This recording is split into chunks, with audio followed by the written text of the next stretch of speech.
들숨과 날숨이라는 거죠. 다시 얘기하면은 숨을 쉬지 않으면 우리가 한순간도 살 수 없는 것처럼 기도하지 않고는 우리가 거룩한 삶을 살 수가 없다고 하는 그런 말이 기도가 호흡이라고 하는 말 속에 담겨 있는 뜻일 겁니다. 그런데 기도의 핵심은 현실이라고 하는 어떻게 보면 척박하기 이를 데 없는 상황 속에 살면서 내 영혼의 중심이신 분을 찾아가기 위해 하는 게 기도예요.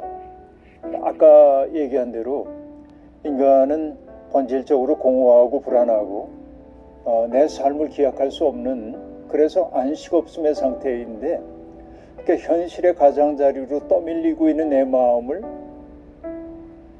영원한 평화가 있는 곳에 붙들어 매기 위한 일체의 행위가 기도라고 그렇게 얘기할 수 있겠습니다. 그런데 대부분의 사람들, 아니 이렇게 얘기하면 실례일 것 같고요, 많은 사람들이 기도를 할 때는 언제냐면 인생의 어려움을 겪을 때, 사업이 어려워졌어요. 그러면 새벽 기도회를 시작합니다. 병 걸렸어요. 그러면 철야 기도를 시작합니다. 이 얘기는 뭐냐면 기도라고 하는 게 문제 해결을 위한 방편처럼 많은 사람들이 받아들이고 있다는 거죠. 그가 생각하고 있는 하나님은 어떤 존재입니까? 하나님은 내가 호출하기만 하면은 언제나 달려와가지고 내 문제를 해결해 주는 존재처럼 여기고 있는지도 모릅니다. 저는 농담처럼 얘기해요. 하나님은 비서가 아니다. 하나님은 해결사가 아니다. 그러나 많은 사람들이 기도를 할 때 언제나 하나님이 내가 바라는 것에 응답해서 내 문제를 해결해 주셔야 한다고 생각하는 경우가 있습니다. 그러다 보니까 나의 문제가 해결되면 하나님이 응답해 주셨다고 기뻐하죠.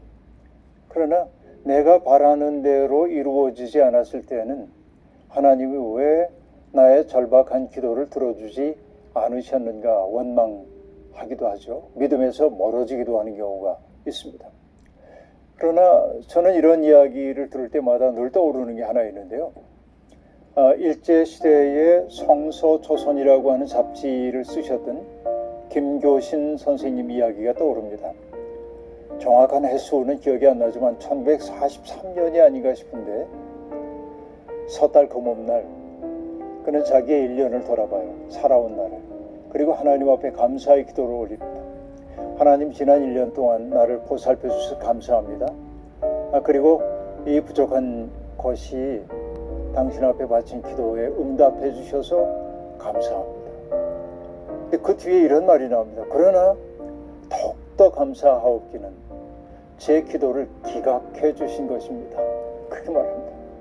내가 절박함 가운데 바쳤던 기도를 하나님이 거절해 주신 것이 더 고맙대요.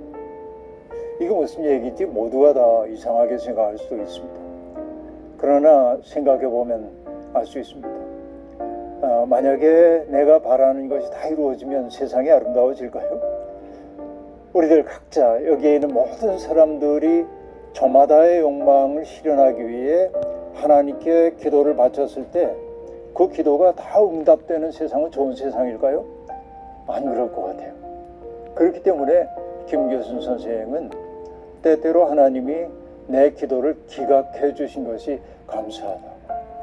그 때문에 겸허함을 배웠고, 그 때문에 다른 이들과 함께 사는 삶을 배울 수 있다고 한다면 기각된 기도가 오히려 복일 수도 있다는 얘기를 아마 그 말 속에 담아서 설명하는 것 아닌가 하는 생각이 들기도 합니다. 기도한다고 하는 게 뭘까? 흐트러지기 쉬운 나의 마음, 그 마음을 하나님의 마음이라고 하는 중심에 연결하기 위해서 드리는 게 기도다. 하나님의 마음과 내 마음을 연결하는 거죠. 사실 연결한다고 얘기했지만은 저는 조율한다는 말을 더 좋아합니다. 기타 같은 거를 칠 때 보면 줄이 너무 느슨해도 제 소리를 내지 못하고 줄이 너무 팽팽해도 제 소리를 못 내잖아요. 그럼 어떻게 해야 합니까? 기준음을 잘 잡고 거기에 맞춰 조율을 해야 하잖아요. 기도한다고 하는 것은 뭐냐? 일상을 살면서 나라고 하는 악기가 너무 긴장해서 팽팽해졌든지 느슨해졌든지 제 소리를 내지 못해요. 달리 얘기하면 하나님의 선율을 연주할 수 없는 악기가 되어버리고 말았어요. 그렇기 때문에 우리는 시시때때로 하나님의 마음이 무엇인지를 여쭙고 그 마음에 따라 나의 마음과 지향을 조율할 필요가 있는 것이죠. 제가 좋아하는 음악하는 분들이 있는데 기타 치며 노래하는 분들인데요. 이 밝은 조명 아래에서 기타를 치며 한 곡을 노래하고 나면 그러면 거의 틀림없이 기타를 새롭게 조율하고 나는 걸 봤습니다. 기도도 그런 것이어야 한다. 하나님의 마음을 기준으로 삼고 내 마음을 조율하는 것이어야 한다 하는 생각이 늘 들어요. 그런데 결국 그렇게 조율되었을 때 우리에게 오는 행복감이 있습니다. 그건 뭐냐? 내 마음으로 살았을 때는 이 좁은 눈으로만 세상을 바라보기 시작했습니다. 그런데 하나님의 마음과 내 마음을 연결하게 되자 나의 현실을 떨어져서 바라볼 수 있게 되었고 나의 이웃들을 비로소 하나님의 눈으로 바라볼 수 있게 되기 시작하는 거죠. 그러면 달라져요. 우리가 시편을 통해서도 여지없이 보고 있는 게 뭐냐면 단식기를 보면 내 삶이 왜 이렇게 힘들어요? 정말 많은 사람들이 나를 괴롭힙니다. 내가 더 이상 견딜 힘이 없어요 라고 얘기를 해요. 그러다가 시인은 문득 지난날 하나님이 내게 베풀어 주신 은혜가 얼마나 컸던지에 대한 기억을 상기합니다. 그렇게 되자 문득 뭐냐면 오늘 내가 겪고 있는 이 고난이라고 하는 게 나를 무너뜨릴 수 없다는 사실을 알게 되고 그런 눈으로 현실을 바라보게 되었을 때 현실이 나를 억압하고 있던 그 힘이 사라지는 것을 경험해요. 그게 결국은 단식시라는 게 찬양으로 귀결되는 까닭은 나의 객관적 상황이 바뀌었기 때문이 아니라 그 현실을 바라보는 나의 시선과 입장이 달라졌기 때문이라고 볼 수 있습니다. 우리가 하나님 앞에 기도하는 까닭 가운데 하나는 바로 그런 거예요. 이게 이제 무엇보다 중요합니다. 그럼 질문이 생기죠. 살다 보면 얼마나 많은 청해야 할 것들이 있는데 맨날 그것만 우리가 해야 합니까? 아니요. 정말로 우리가 하나님의 마음에 조율되고 나면 우리는 확신할 수 있어요. 내게 필요한 것을 하나님이 주신다라는 확신이 내게 들어와도 된다 하는 얘기입니다. 제가 좋아하는 성경 말씀이 있는데요. 요한복음 15장 7절입니다. 이런 구절인데요. 너희가 내 안에 머물러 있고 내 말이 너희 안에 머물러 있으면 너희가 무엇을 구하든지 다 그대로 이루어질 것이다 라고 말합니다.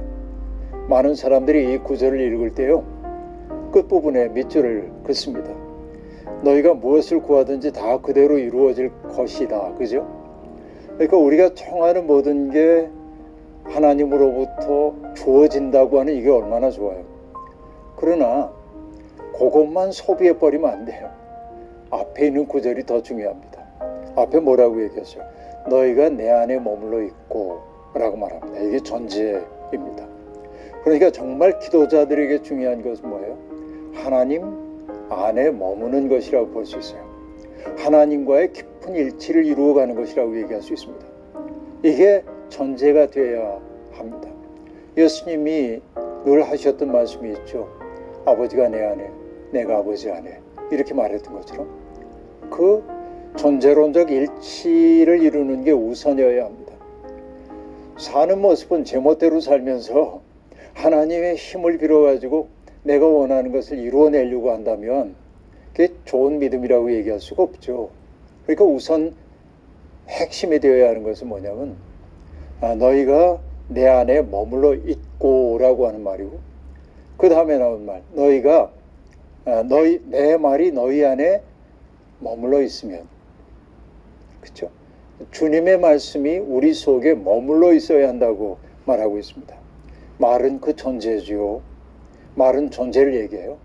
그러니까 내 말이 너희 속에 머물러 있다고 하는 것은 바로 예수 그리스도의 마음이 내 속에 머물러 있을 때, 세상에 고통받는 사람들을 바라볼 때마다 안타까워하고 귀신 들린 사람을 보면 귀신 내쫓아 온전케 만들고 싶어하는, 그리고 소외된 사람들을 보면 어찌하든지 그의 생을 긍정해 주고 싶은 그리스도의 그 마음이 내 속에 자리 잡고 있다고 한다면, 그 다음에 우리가 청하는 것은 하나님이 들어주실 거다라고 얘기합니다.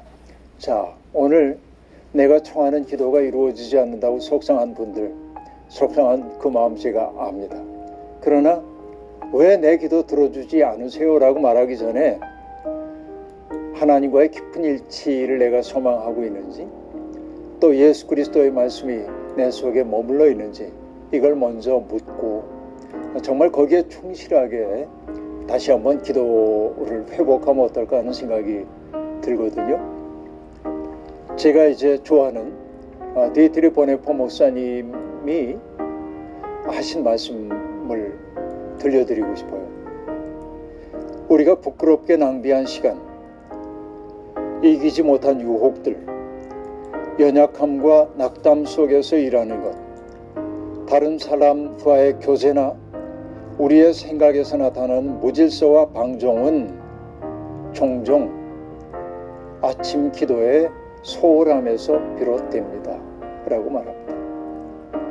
내 삶이 흐트러져 있거나 타자들과의 관계가 원만하지 못하거나 연약함 속에 있거나 낙담 속에 있는 까닭은 어쩌면 하나님의 마음과 내 마음을 연결하고 조율하고 또 하나님으로부터 오는 능력을 덧입지 않았기 때문이 아닌가 생각하기도 하거든요.